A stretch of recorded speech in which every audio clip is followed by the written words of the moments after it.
Sir ಈಗ ಇನ್ನೊಂದು ವಿಚಾರ ಸರ್, ಈ ಸಿನಿಮಾದಲ್ಲಿ ನಿಮ್ಮ ಸಿನಿಮಾದ ಹೀರೋವನ್ನ ಇನ್ನೋಸೆಂಟ್ ಅಂತ ತೋರಿಸೋ ಕೆಲಸ ಮಾಡ್ತಾ ಇದ್ರೆ ಹೇಗೆ ಅಂತ. ಅದು ಬಾಸ್ ಅನ್ನೋ ಕೆಳಗೆ ಸತ್ಯಮೇವ ಜಯತೆ ಅಂತ ಹಾಕಿದ್ರಿ. ಸೊ ಈ ಸಿನಿಮಾದಲ್ಲಿ ಹೀರೋ ಇನ್ನೋಸೆಂಟಾ ಅದೇ ತರ ಪೋರ್ಟ್ರೇ ಮಾಡುವಂತ ಸಿನಿಮಾನ? ಸರ್ ತಮಗೆ ಈಗ ನಾನು ಎಲ್ಲ ಕಥೆನೂ ಬಿಟ್ಕೊಟ್ಬಿಟ್ರೆ ಆಡಿಯನ್ಸ್ಗೆ ಕ್ಯೂರಿಯಾಸಿಟಿ ಬಿಲ್ಟ್ ಆಗೋದಿಲ್ಲ. ಹಾಗಾಗಿ ನಾವು ಕಮರ್ಷಿಯಲ್ ಆಸ್ಪೆಕ್ಟಲ್ಲೊಂದೂ ನೋಡಿಕೊಂಡಾಗ ಸೊ ಸಿನಿಮಾ ತಾವುಗಳು ನೋಡಿ ತಮಗೂ ಶೋಸ್ ಆಗ್ತೀವಿ, ಆವಾಗ ಗೊತ್ತಾಗುತ್ತೆ sir. Yes madam, yes madam, yes madam.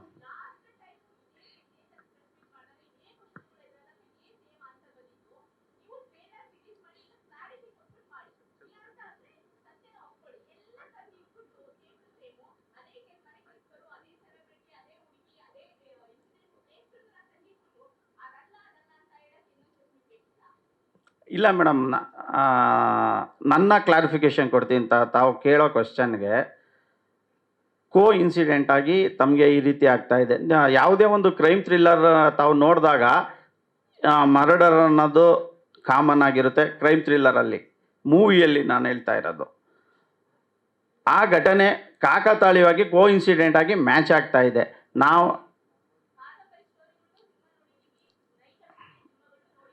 Yes madam,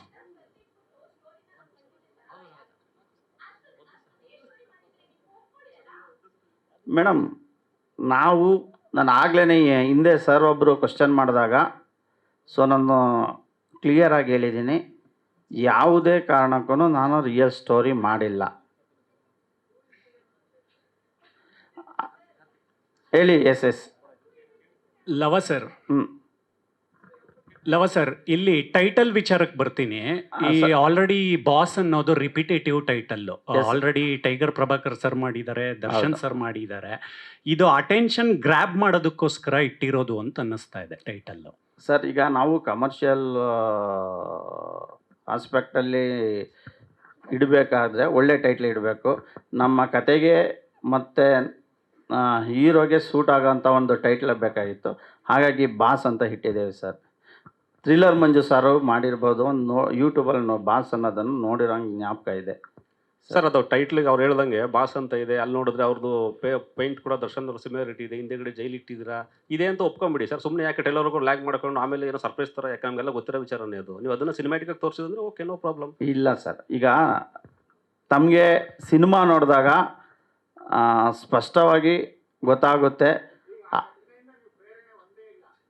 ಇಲ್ಲ, ನಾನು ಪ್ರೇರಣೆ ಅಂದರೆ ಸರ್ ಸಮಾಜದಲ್ಲಿ ಆ ಥರ ಘಟನೆಗಳು ದಿನನಿತ್ಯ ನಡೆಯುತ್ತೆ ಸರ್. ಸೊ ಆ ಥರ ಇವೆಂಟ್ಗಳಲ್ಲಿ ಅದು ಒಂದಾಗಿರುತ್ತಲ್ವ ಸರ್ ನಿಮ್ಮ ಸಿನಿಮಾದಲ್ಲಿ? ಏನು ಸರ್?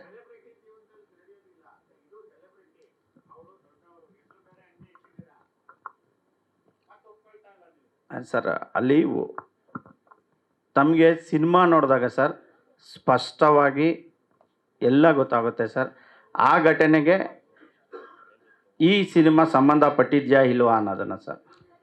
Tanish sir please. ಹಾಂ, ಹೌದು ಹೌದು ಸರ್.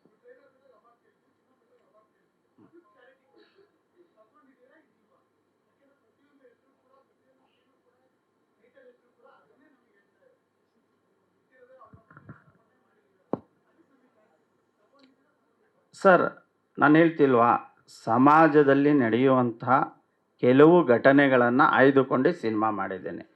ಆದರೆ ಯಾವುದೇ ರಿಯಲ್ ಇನ್ಸಿಡೆಂಟ್ ನಾನು ಈ ಸಿನಿಮಾದಲ್ಲಿ ತೊಗೊಂಡಿಲ್ಲ ಸರ್.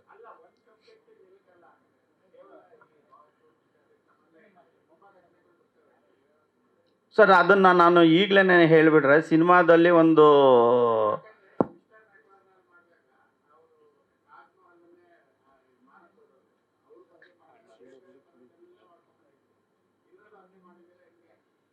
ಸರ್ ಸಿನಿಮಾ ನೋಡಿ, ಈಗ ನಾನು ಸಿನಿಮಾ ಫುಲ್ಲು ಸ್ಕ್ರೀನ್ ಪ್ಲೇ ಕತೆ ಹೇಳಿಬಿಟ್ರೆ ಆಡಿಯನ್ಸ್ಗೆ ಒಂದು ಕ್ಯೂರಿಯಾಸಿಟಿ ಬಿಲ್ಡ್ ಆಗೋದಿಲ್ಲ.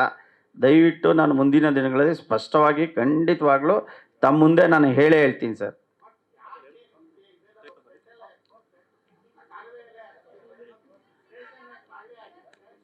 ಮೇಡಮ್ ನೆಕ್ಸ್ಟ್ ಮಂತ್ ಮಾಡೋಣ ಅಂತ ಪ್ಲ್ಯಾನ್ ಇದ್ದೀವಿ ಮೇಡಮ್.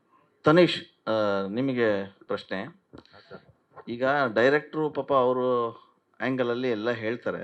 ಹಾಂ ಸರ್. ನೀವು ಈ ಸಿನಿಮಾ ಒಪ್ಕೊಂಡಾಗ ಅವ್ರು ಹೇಳಿದ ಕತೆ ಈಗ ನಮಗೆ ಹೇಳ್ತಾ ಇದಾರಲ್ಲ ಹಂಗೆ ಹೇಳಿದ್ರ ಅಥವಾ ರಿಯಲ್ ಆಗಿ ಇದು ಇನ್ಸಿಡೆಂಟ್ ಅದೇನಾ ಅಂತ ಹೇಳಿದ್ರೆ ನೀವು ಕರೆಕ್ಟಾಗಿ ಹೇಳಿ. ಏನಂತ ಹೇಳಿದ್ರೆ ಇವಾಗ ಅವ್ರು ಹೇಳ್ದಂಗ್ಲೆ ಕೆಲವೊಂದು ಘಟನೆಗಳು ಮ್ಯಾಚ್ ಆಗ್ಬೋದು ಸರ್. ಇವಾಗ ಫಾರ್ ಎಕ್ಸಾಂಪಲ್ ಬಾಸ್ ಅಂತ ಟೈಟಲ್ ಇಟ್ಟಿದ್ದಾರೆ. ಬಾಸ್ ಅಂತ ಇನ್ನೂ ದೊಡ್ಡ ಸ್ಟಾರ್ ಒಬ್ರಿಗೆ ಹೆಸರಿದೆ, ಅದು ನಿಮಗೂ ಗೊತ್ತದು, ಬಿಗ್ ಬಾಸ್ ಅಂತ ಇದೆ.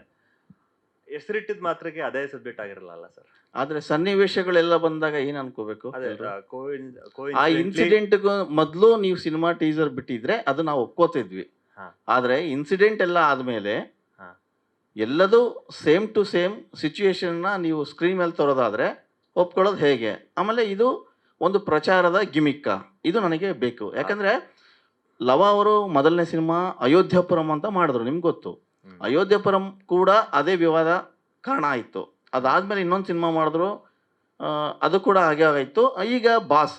ಸೊ ಎಲ್ಲ ಒಂದು ಕಡೆಗೆ ಒಂದು ಸಿನಿಮಾ ಕಂಟೆಂಟಿಗೆ ಹೊತ್ತು ಕೊಡಬೇಕೇ ವಿನಾಕಾರಣ ಅದು ಪ್ರಚಾರಕ್ಕೆ ಅಥವಾ ಬೇರೆ ರೀತಿಯ ಗಿಮಿಕ್ಕಿಗೆ ಆಗಬಾರ್ದು. ಆ ಕಾರಣಕ್ಕೆ ನಾನು ನಿಮಗೆ ಕೇಳ್ತಾ ಇರೋದು, ನಿಮ್ಮನ್ನು ಒಪ್ಸಿದ್ದು ಹೇಗೆ ಈ ಕತೆ?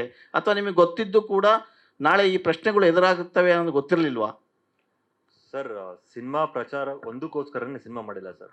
ನೀವು ಹೇಳಿದ್ರಿ ಇವಾಗ ಸಿನಿಮಾ ಕತೆ ಮಾತಾಡಬೇಕು, ಕಂಟೆಂಟ್ ಮಾತಾಡಬೇಕು, ಬರೀ ಪ್ರಚಾರದ ಗಿಮಿಕ್ ಮಾಡಬಾರ್ದು ಅಂತ ಹೇಳಿದ್ರಿ. ಅದು 100% ನಾವು ಕಂಟೆಂಟಲ್ಲಿ ಏನೇನು ಬೇಕೋ, ಎಂಟರ್ಟೈನ್ಮೆಂಟ್ ಫ್ಯಾಕ್ಟರ್ಸ್ ಏನೇನು ಬೇಕೋ, ಅಥವಾ ಒಂದು ಸಿನಿಮಾದಲ್ಲಿರೋ ಕ್ರೈಮ್ ಥ್ರಿಲ್ಲರ್ ಏನಿದೆ ಅದಕ್ಕೆ ಏನೇನು ಬೇಕೋ ಎಲ್ಲನೂ ಮಾಡಿದ್ದೀವಿ ಸರ್. ಅದೇ ನೀವು ಸಿನಿಮಾ ನೋಡ್ತಾ ಇರಬೇಕಾದ್ರೆ ಯಾವುದೋ ಒಂದು ಇದು ಇನ್ಸಿಡೆನ್ಸ್ಗೆ ಅಥವಾ ನಡೆದಂಥ ಘಟನೆಗೆ ಹತ್ತತ್ರ ಅಂತ ಅನಿಸ್ಬೋದು. ಅದೇ ಆ್ಯಕ್ಚುಲಿ ಕೋ ಇನ್ಸಿಡೆಂಟ್ಲಿ ಅಷ್ಟೇ ಅದು.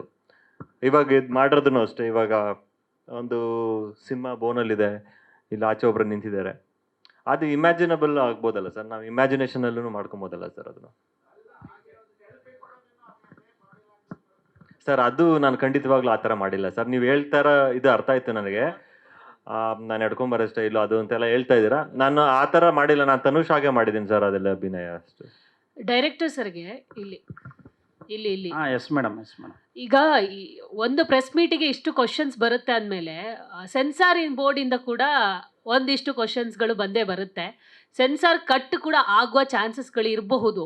ಬಟ್ ಹೆಂಗೆ? ಯಾಕಂದರೆ ಕೆಲವೊಂದು ಸಿನಿಮಾಗಳು ಲಾಸ್ಟ್ ಮೂಮೆಂಟಲ್ಲಿ ಒಂದು ಡೇಟ್ ಅನೌನ್ಸ್ ಮಾಡಿರ್ತಾರೆ, ಆ ಟೈಮಿಗೆ ಸೆನ್ಸಾರಿಂದ ಸರ್ಟಿಫಿಕೇಟ್ ಸಿಗದೆ ರಿಲೀಸ್ ಆಗದೆ ಮುಂದೂಡಿದ್ದು ಇದೆ. ಸೊ ಈ ಕಾರಣಕ್ಕೆಲ್ಲ ತಗೊಂಡಿದ್ದೀರಾ ಕ್ರಮ ಅಥವಾ ಮುಂಜಾಗ್ರತಾ ಕ್ರಮ ಏನಾದರೂ ವಹಿಸ್ಕೊಂಡಿದ್ದೀರಾ, ಹೇಗೆ? ಮೇಡಮ್, ಸೆನ್ಸಾರ್ ಅವರು ಏನು ಟರ್ಮ್ಸ್ ಆ್ಯಂಡ್ ಕಂಡೀಷನ್ ಅನ್ನೋದಕ್ಕಿಂತ ಅವ್ರು ಏನು ರೂಲ್ಸ್ ಅಪ್ಲೈ ಮಾಡ್ತಾರೆ ಅದಕ್ಕೆ ನಾವು ಬದ್ಧ ಆಗಿರಬೇಕು. ಪ್ರತಿಯೊಬ್ಬ ಸಿನಿಮಾ ಮೇಕರ್ ಅವರು ಬದ್ಧ ಆಗಿರಬೇಕು. ಹಾಗಾಗಿ ಅವರು ಏನು ಹೇಳ್ತಾರೆ ಅದನ್ನು ನಾವು ಮಾಡ್ತೀವಿ. ನಮಗೆ ಸ್ಯಾಟಿಸ್ಫ್ಯಾಕ್ಷನ್ ಆಗಲಿ ಅಂದರೆ ರಿವೈಸ್ ಕಮಿಟಿ ಇದೆ, ಅಲ್ಲಿ ಹೋಗ್ತೀವಿ. ಸೊ ಇನ್ನು ಅಪಿಲೆಂಟ್ ಇರುತ್ತೆ, ನಾವು ಅಲ್ಲಿ ಹೋಗ್ತೀವಿ ಮೇಡಮ್. ಸರ್ ಅದನ್ನು ದಯವಿಟ್ಟು ಸಿನಿಮಾದಲ್ಲಿ ತಗೊಂಡು ನೋಡಿದ್ರೆ ಗೊತ್ತಾಗುತ್ತೆ ಸರ್.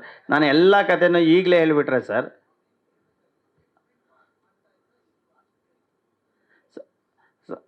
ಖಂಡಿತವಾಗ್ಲೂ ನಾವೊಂದು ಘಟನೆಯನ್ನು ನನ್ನ ದೃಷ್ಟಿಕೋನದಲ್ಲಿ ಹೀಗಾಗಿತ್ತು ಅನ್ನೋದನ್ನು ನಾನು ಹೇಳ್ತಾ ಇದ್ದೇನೆ.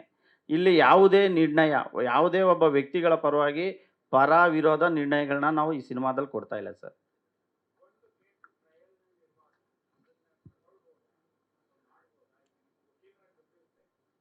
ಸರ್ ಅದು ತಗೊಂಡ್ರೆ ನಾನು ಒಂದು ಕೇಸ್ ಟ್ರಯಲ್ ನಡಿಬೇಕಾದ್ರೆ ತೊಗೊಂಡ್ರೆ ಅದು ಸಬ್ಜುಡಿ ಆಗುತ್ತೆ.